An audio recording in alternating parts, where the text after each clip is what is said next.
Hello friends, मैं SR. Walia आपके लिए एक बार फिर से लेकर आई हूँ एक famous poem the seven ages of man written by William Shakespeare.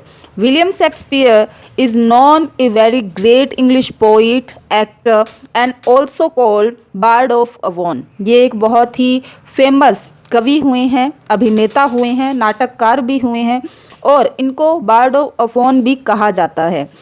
William Shakespeare on 1564 उनका जन्म हुआ था 1564 में 1564 में एंड ही डायड 1616 और उनकी मृत्यु हुई थी 1616 में।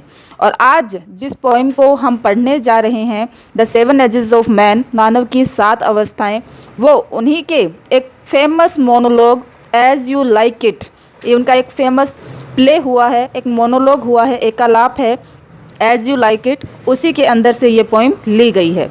तो हम अब आगे पढ़ते हैं इस पोइम के बारे में, the seven ages of man. All the words is stage. इस पोइम में बताया गया है कि सबसे पहले ऑल द वर्ड्स, ये जो पूरा संसार है, इस स्टेज, यह एक स्टेज है, एक रंगमंच है। And all the man and women merrily players, और प्रत्येक जो आदमी और औरत है मेरिली यानी कि केवल प्लेयर्स हैं, यहाँ पर एक पात्र का रोल प्ले करते हैं। They have their exits and their entrances, वो यहाँ पर एग्जिस्ट यानी कि रंगमंच पर प्रस्थान करते हैं, एंड देयर एंट्रेंसेस, और उनका प्रवेश होता है।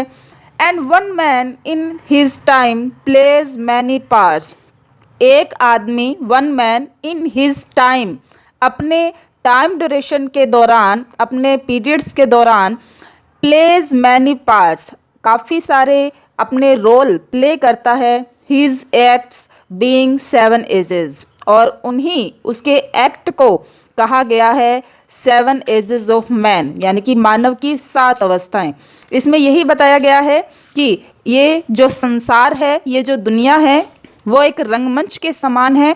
इसमें आदमी और औरत आते हैं, प्रवेश करते हैं, जन्म लेते हैं, अपना रोल प्ले करते हैं, विभिन्न अपने करैक्टर प्ले करते हैं, और वो इस दुनिया से प्रस्थान कर जाते हैं, चले जाते हैं। और उन्हीं रोल को, उन्हीं एक्ट्स को इसने सेवन एजेस ऑफ मैन बताया है। फिर हम आगे बढ़ते हैं। At first the infant mewling and puking in the nurses arms, सबसे पहले की जो अवस्था है, at first the infant, infant यानी कि नवजात शिशु का रोल वो प्ले करता है। म्यूलिंग, म्यूलिंग यानी कि रोते हुए, मिमियाते हुए। पकिंग, पकिंग यानी कि उल्टी करते हुए। इन द नर्सेस आर्म, वो रोता है, मिमियाता है, उल्टियां करता है अपनी नर्स की आर्म में। Then the whining school boy, whining यानी कि शिकायत करता हुआ, गिड़गिड़ाता हुआ, कंप्लेनिंग, कंप्लेन करता है, वो स्कूल बॉय का रोल प्ले करता है। विद हिज सेचल, सेचल यानी कि छोटा थैला, उसने अपने पीठ के ऊपर एक छोटा सा थैला, एक बैग लद रखा है। एंड शाइनिंग मॉर्निंग फेस, और उसका जो फेस है, उसका जो चेहरा है, वो बिल्कुल शाइन करता है, बिल्कुल चमकता है, लाइक ए मॉर्निंग, एक सुबह की तरह। Creeping like snail unwillingly to school, creeping, creeping यानी कि रेंगना, लाइक स्नेल, स्नेल एक घोंगे की तरह, अनविलिंगली, अनविलिंगली अनिच्छा से, बिल्कुल उसकी स्कूल जाने की कोई भी इच्छा नहीं है, और वो अपनी बिल्कुल अनिच्छा से एक घोंगे की तरह रेंगते हुए स्कूल की तरफ बढ़ता है। इस पैराग्राफ में हमें दो अवस्थाओं के बारे में बताया गया है। फर्स्ट स्टेज, एन इन्फेंट, एक नवजात शिशु जो कि हेल्पलेस है, वो अपने नर्सेस की आर्म्स में उल्टियां करता है, रोता है, मिमियाता है। And second the school boy, जो कि कंप्लेन करता है, शिकायत करता है, अपने बैग के साथ, अपने छोटे से थैले के साथ वो रेंगता हुआ बिल्कुल अनिच्छा से स्कूल जा रहा है, और उसका जो फेस है वो मॉर्निंग की तरह शाइन कर रहा है। फिर हम आगे बढ़ते हैं थर्ड स्टेज की तरफ। फिर तीसरी स्टेज आती है द लवर की। Then the lover shine like furnace, shine यानी कि आहें भरता हुआ, फर्नेस, फर्नेस, फर्नेस का यहाँ पर मतलब बताया गया है एक जलती हुई भट्टी। विद ए वॉयफुल बैलेट, वॉयफुल यानी कि एक दर्द भरा, वेदना भरा, वेल्ड यानी कि गीत, made to his mistress eyebrow, mistress यानी कि अपनी बिलव्ड के लिए बोल रहा है, प्रेमिका के लिए, आईब्रो बोहें। अब ये कहता है कि जो तीसरी स्टेज आती है द लवर की, शाइनिंग लाइक फर्नेस, वो एक गरम जलती हुई भट्टी की तरह आहें भरता है, विद ए वॉयफुल बैलेट, और वो एक वेदनापूर्ण गीत कंपोज करता रहता है, made to his mistress eyebrow, अपनी प्रेमिका की आईब्रोज की, अपनी प्रेमिका की बाहों की प्रशंसा में वो वेदनापूर्ण गीत, एक दर्द भरा गीत बनाता रहता है। उसे दुनियादारी से कोई मतलब नहीं है, वो सिर्फ अपनी प्रेमिका की यादों में खोया रहता है, एक जलती हुई भट्टी की तरह आहें भरता रहता है और उसकी आईब्रोज की प्रशंसा में वेदना भरा गीत लिखता रहता है। देन फोर्थ स्टेज आती है एक सोल्जर की। Then a soldier full of strange oaths, strange यानी कि अजीब, ओथ्स, ओथ्स होती है शपथ या संकल्प, and beard like the pard, beard यानी कि उसकी जो दाढ़ी है वो बढ़ी हुई होती है, एक पार्ड, पार्ड होता है तेंदुआ। अब इसने बताया है कि जब एक इंसान एक सोल्जर का रोल प्ले करता है, एक सैनिक की भूमिका का रोल प्ले करता है, तब वो अजीबोगरीब शपथ लेता है, कस्में उठाता है, और उसकी जो दाढ़ी बिखरी हुई सी एकदम लियोपार्ड की तरह दिखाई देती है। Jealous in honour, sudden and quick in quarrel, seeking the bubble reputation even in the cannon's mouth. Jealous, jealous यानी कि वो ईर्ष्यालु रहता है, ऑनर, ऑनर होता है सम्मान, sudden and quick, sudden and quick यानी कि ऑलवेज रेडी, हमेशा तैयार, बब्बल, बब्बल एक बुलबुले के समान, एक जो अस्थाई खोखली सी रेपुटेशन, अपनी जो प्रतिष्ठा है उसके लिए वो हमेशा तैयार रहता है और हमेशा अपने सम्मान में जलता रहता है, ईर्ष्यालु रहता है, यानी कि वो अपना सम्मान पाने के लिए ईर्ष्यालु हो जाता है। Even in the cannon's mouth, cannon's mouth, cannon बोला जाता है तोप को, और वो अपने सम्मान को पाने के लिए झगड़े में भी बिल्कुल देरी नहीं करता और वो तोप के मुंह में जाने के लिए भी तैयार हो जाता है। यानी कि एक सोल्जर की यहाँ पर भूमिका का निर्वह वो करता है, एक सोल्जर जो कि बात बात पर अजीबोगरीब अपनी कस्में उठाता रहता है और उसकी दाढ़ी है वो बिल्कुल एक लियोपार्ड की तरह है, एक चीते की तरह है। वो अपना सम्मान पाने के लिए ईर्ष्यालु हो जाता है, वो हर किसी से झगड़ा करने के लिए बिल्कुल तैयार रहता है और अपनी जो बब्बल रेपुटेशन, उसकी जो प्रतिष्ठा है जो कि बिल्कुल एक बुलबुले की तरह, एक बब्बल की तरह अस्थाई है, उसको पाने के लिए वो तोप के मुंह में जाने के लिए भी तैयार रहता है। फिर हम आगे बढ़ते हैं पांचवी स्टेज की तरफ।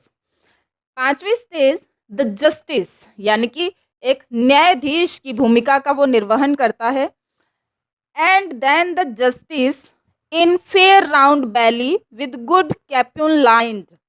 अब जस्टिस की भूमिका का निर्वह वो करता है, उसकी फेयर राउंड बैली यानी कि फेयर राउंड एकदम गोल मटोल, बैली पेट यानी कि तोंद, जो जज है, जो न्यायाधीश है, उसकी जो बैली है, जो तोंद निकली हुई है, बिल्कुल गोल मटोल है, विद गुड कैपन लाइंड, गुड कैपन, कैपन होता है यानी कि जो एक नर चूजा है, यानी कि कहते हैं अपने वो चिकन का मांस खाता है, लाइंड यानी कि उसका जो पेट है वो भरा हुआ है, एकदम फुल है, जो चूजे का मांस खाकर, विद आईज सेव, सेव यहाँ पर बोला गया है कठोर और तीक्ष्ण के लिए, कि उसकी जो आईज है वो बिल्कुल कठोर है, and beard of formal cut, और वो अपनी जो दाढ़ी, जब वो सोल्जर था उसकी दाढ़ी एक पार्ड के समान, लियोपार्ड के समान बिखरी बिखरी सी, अस्त व्यस्त सी थी, अब उसने अपनी दाढ़ी में फॉर्मल कट लगवा लिया है, यानी कि उसकी जो दाढ़ी है वो बिल्कुल एक औपचारिक तरीके से कटी हुई होती है।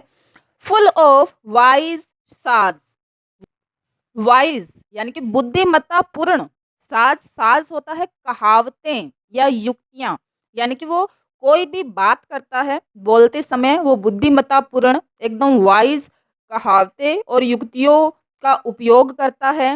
एंड मॉडर्न इंस्टेंस, मॉडर्न नवीनतम बिल्कुल आधुनिक, इंस्टेंस यानी कि उदाहरण एग्जाम्पल, और वो उसी के साथ नवीनतम एग्जाम्पल्स का यूज करता है।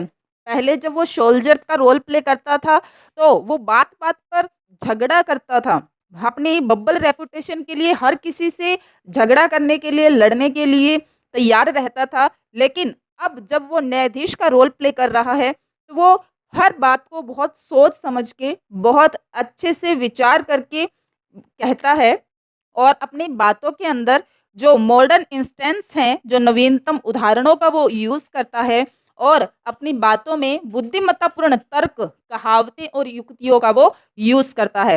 And so he plays his part, और इस तरह से वो अपना रोल प्ले करता है। नेक्स्ट आती है सिक्स्थ एज, यानी कि छठी अवस्था। The sixth age shifts, shifts यानी कि स्थानांतरित कर देती है। जो छठी अवस्था है वो एक न्यायाधीश को, एक जज को शिफ्ट कर देती है, स्थानांतरित कर देती है इनटू द लीन, लीन यानी कि एक दुबला पतला, एंड स्लीपर्ड, स्लीपर्ड जो कि चप्पल पहनता है, चप्पलें पहने हुए, पेंटालून, पेंटालून एक विदूषक, एक अजीब से बूढ़े व्यक्ति के रूप में ये छठी अवस्था एक जज को स्थानांतरित कर देती है। With spectacles on nose, spectacles, spectacles यानी कि चश्मा, और नोज, अब ये बूढ़ा आदमी जो कि बिल्कुल लीन, एकदम दुबला पतला सा विदूषक है, जो चप्पलें पहनता है, विद स्पेकल्स ऑन नोज, वो अपने नाक पर चश्मा लगाता है, and pouch on side, pouch, pouch यानी कि लटकी हुई चमड़ी, यानी कि उसके साइड पर, उसकी आंखों के नीचे जो कुछ चमड़ी है, कुछ मांस है, वो लटक गया है, आईज पाउच बन चुके हैं। हिज यूथफुल होज, यूथफुल यानी कि उसके जवानी के होज, होज होता है जो पैरों के सोक्स होते हैं, जुराबें होती हैं, उसकी जो जवानी की जराबें हैं, वेल सेव्ड, जो कि उसने अभी तक बहुत अच्छे तरीके से संभाल कर रखी हुई थी, वेल सेव्ड उसने संभाली हुई थी। A world too wide, world too wide मतलब अब वो उसके लिए बहुत ही वाइड हो चुकी हैं, बहुत ढीली ढाली सी, बहुत चौड़े हो चुके हैं, जो कि उसकी जवानी की जुराबें हैं। जब वो जवान था, हष्ट पुष्ट था, तो जो जुराबें, जो सॉक्स उसके बिल्कुल फिट आती थी, अब उसकी दुबली पतली टांगों में वो बिल्कुल ढीली ढाली हो चुकी है, चौड़ी हो चुकी है, जो कि उसने अभी तक बचा के रखे हुए थे। फॉर हिज श्रंक सैंक, श्रंक सैंक यानी कि एक सिकुड़े हुए से, जो सैंक टांगे, श्रंक सिकुड़े हुए, सैंक टांगे यानी कि उसकी जो यूथफुल होज है, जवानी की जुराबें हैं जो उसने अभी तक संभाल के रखी हुई थी, वो उसकी अब सिकुड़ी हुई सी टांगों के लिए बहुत अधिक चौड़ी हो चुकी है, बहुत अधिक बड़ी हो जाती है। And his big manly voice, big manly voice यानी कि उसकी भारी जो मर्दाना आवाज थी, जब वो हष्ट पुष्ट व्यक्ति था तो उसकी आवाज बहुत भारी थी, बिल्कुल मर्दाना थी। Turning again toward, turning, turning यानी कि अब वो टर्न हो चुकी है, बदल जाती है, बदल चुकी है, again toward childish treble pipes, treble pipes यानी कि बिल्कुल पतली आवाज में, बिल्कुल जैसे बच्चों की तरह पतली आवाज में उसकी भारी मर्दाना आवाज बदल चुकी है। And whistles in his sound, whistles यानी कि सीटियां, कि अब जब वो बोलता है, जब अब वो वृद्धावस्था में आ चुका है, हष्ट पुष्ट एकदम मर्दाना आदमी अब दुबला पतला भोंडा सा दिखाई देने लगता है, उसका शरीर एकदम क्रश सा हो जाता है, उसकी जो भारी मर्दाना आवाज है वो बिल्कुल बच्चों के समान एकदम कर्कश तीखी हो जाती है, और अब जब वो बोलता है तो उसकी आवाज बिल्कुल एक विसल्स की तरह, सीटियों की तरह सुनाई पड़ती है। And the last stage of this poem, the last scene of all that ends this strange, eventful history, is second childness and mere oblivion, sans teeth, sans eyes, sans taste, sans everything. अब हम बात करते हैं हमारी इस life और इस lesson के लास्ट अवस्था के बारे में, जो कि इस इवनफुल हिस्ट्री का एंड कर देता है, उसका अंत कर देता है। लास्ट सीन ऑफ ऑल यानी कि इन सब का जो अब ये अंतिम दृश्य है, अंतिम अवस्था है, दैट एंड्स जो कि अंत कर देती है दिस स्ट्रेंज, इस अजीब और इस एक जो अंतिम इवनफुल हिस्ट्री है, जो ये घटना प्रधान जीवन है, जो ये घटनाओं से परिपूर्ण जीवन इतिहास है, इसका अंत कर देती है इज सेकंड चाइल्डनेस। और ये लास्ट अवस्था है सेकंड चाइल्डनेस यानी कि दूसरा बचपन, एंड मेयर ओब्लिवन। मेयर ओब्लिवन की ओब्लिवन होता है विस्मृति, यानी कि ये जो दूसरा बचपन है, यहाँ पर व्यक्ति की विस्मृति की स्थिति आ जाती है। जो ये व्यक्ति है इस निस्सहाय स्थिति में बिल्कुल अत्यंत वृद्धावस्था को प्राप्त हो जाता है। उसकी जो समस्त इंद्रियां हैं वो बिल्कुल निर्बल हो जाती है, अक्षम हो जाती है, और इस प्रकार वो वापस से अपनी शिशु अवस्था में पहुंच जाता है, और यह उसका दूसरा बचपन कहलाता है। इसमें सांस सांस सांस का मतलब है विदाउट, यानी कि बिना। सांस टीथ, सांस आईज, सांस टेस्ट, सांस एवरीथिंग, यानी कि इस अवस्था के अंदर सांस टीथ, उसके अब दांत नहीं रहे, उसके दांत गिर जाते हैं। सांस आईज, उसकी जो नेत्र ज्योति है वो कमजोर हो जाती है, उसको अब दिखाई नहीं देता। सांस टेस्ट, उस अब वो कोई भी व्यंजनों का आनंद नहीं ले पाता है, उसे किसी भी प्रकार का कोई टेस्ट नहीं आता है। सांस एवरीथिंग, और अब वो कुछ भी नहीं कर पाता है, वो बिल्कुल हेल्पलेस हो जाता है। जैसे प्रारंभिक अवस्था में एक इन्फेंट जो कि बिल्कुल हेल्पलेस था, दूसरों पर डिपेंड होता है, अपनी माँ और नर्स पर डिपेंड होता है, उसी प्रकार ये जो सेकंड चाइल्डलिस्ट है, जो दूसरा बचपन है, इसमें भी व्यक्ति दूसरों पर डिपेंड हो जाता है और हेल्पलेस हो जाता है। और इसी के साथ ये जो इवनफुल हिस्ट्री ऑफ लाइफ है उसका एंड हो जाता है। थैंक यू, धन्यवाद। अगर ये वीडियो आपको पसंद आई हो तो प्लीज़ इसको लाइक, सब्सक्राइब और शेयर कीजिए।